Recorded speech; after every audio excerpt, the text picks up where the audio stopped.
Oke, di video ini gue akan ngebahas 5 tipe base TH10 terbaik yang bisa kalian coba gunakan.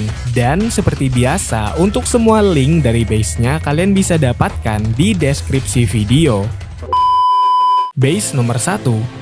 Oke, jadi di sini ada sebuah base yang dikategorikan sebagai base asimetris. Nah, jadi untuk definisi dari base asimetris itu sendiri bisa diartikan sebagai base yang tidak memiliki keseimbangan atau simetri dalam penempatan bangunannya. Dan ini sekedar untuk konteks tambahan aja, jika base asimetris seperti ini banyak sekali digunakan untuk membingungkan musuh dan membuat jalur serangan susah untuk ditebak. Dan ada pun untuk argumen pendukung kepada base asimetris seperti ini, yaitu dapat memaksa lawan untuk melakukan scouting lebih lama terhadap base ini. Jadi maksud gua yaitu lawan pasti agak lebih lama lah gitu mikirnya jika ketemu base dengan tipe asimetris seperti ini. Karena ya itu tadi banyak pertimbangan yang harus benar-benar diperhatikan, karena kesalahan sedikit saja ketika menyerang base asimetris seperti ini itu bisa menghasilkan domino effect. Jadi misal kayak pasukan harus tiba-tiba berubah arah serangan, atau yang paling fatal akan ada area yang tidak bisa tersentuh sama sekali oleh pasukan lawan. Nah,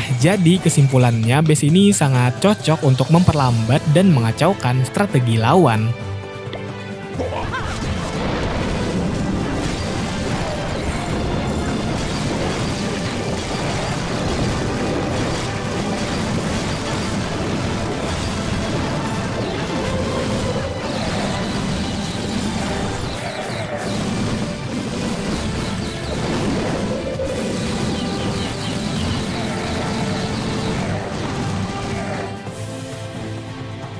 Base nomor 2.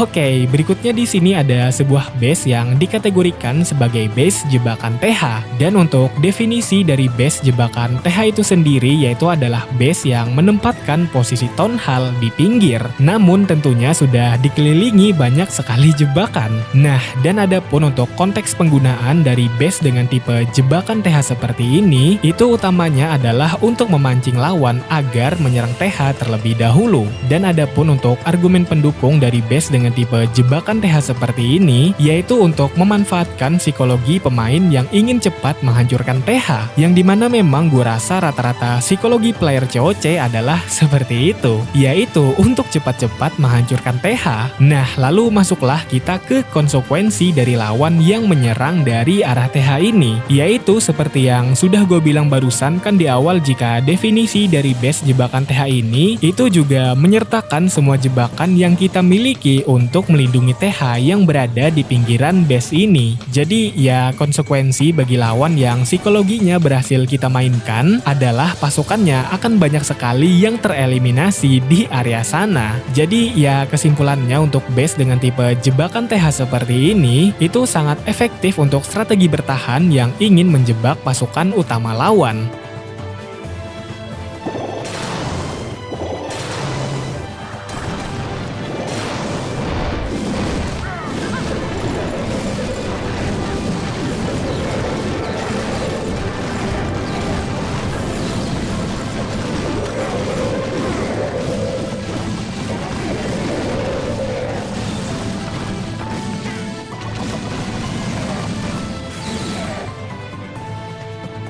Base nomor 3.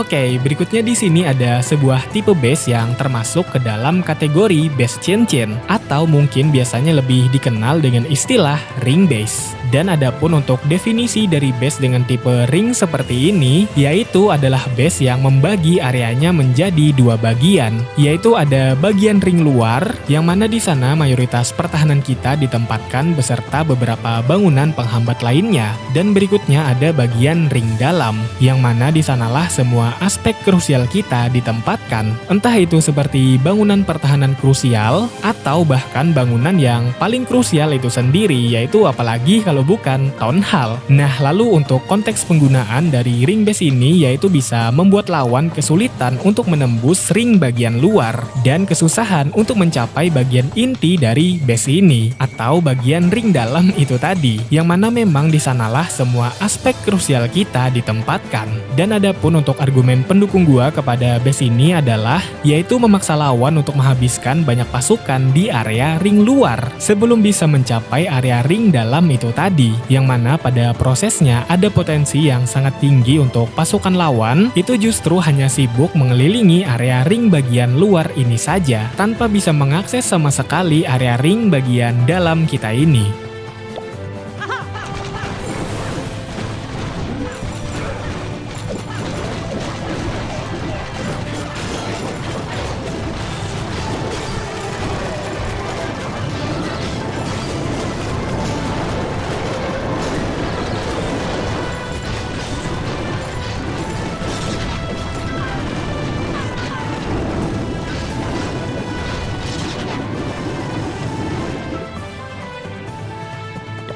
Base nomor 4.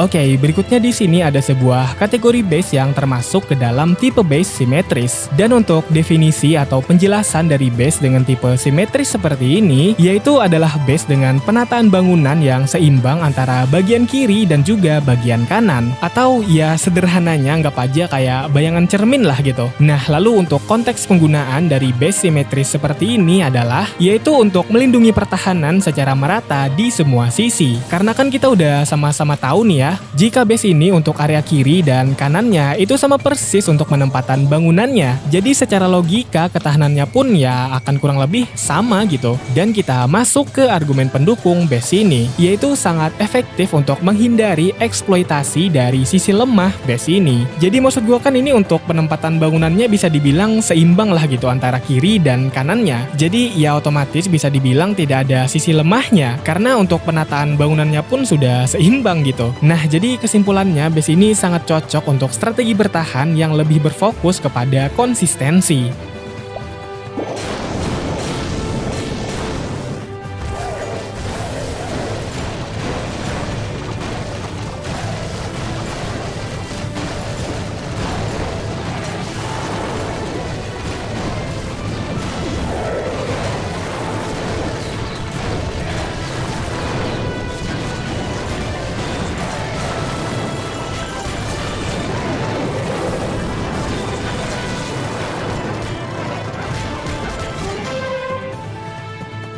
Base nomor 5. Oke, jadi ya untuk base terakhir ini anggap aja kayak semacam pelengkap lah ya. Mana tahu dari kalian ada yang baru naik TH, gue rasa dengan desain base seperti ini akan sangat amat membantu kalian dalam menyeleksi bangunan mana yang pengen diprioritaskan untuk di-upgrade terlebih dahulu.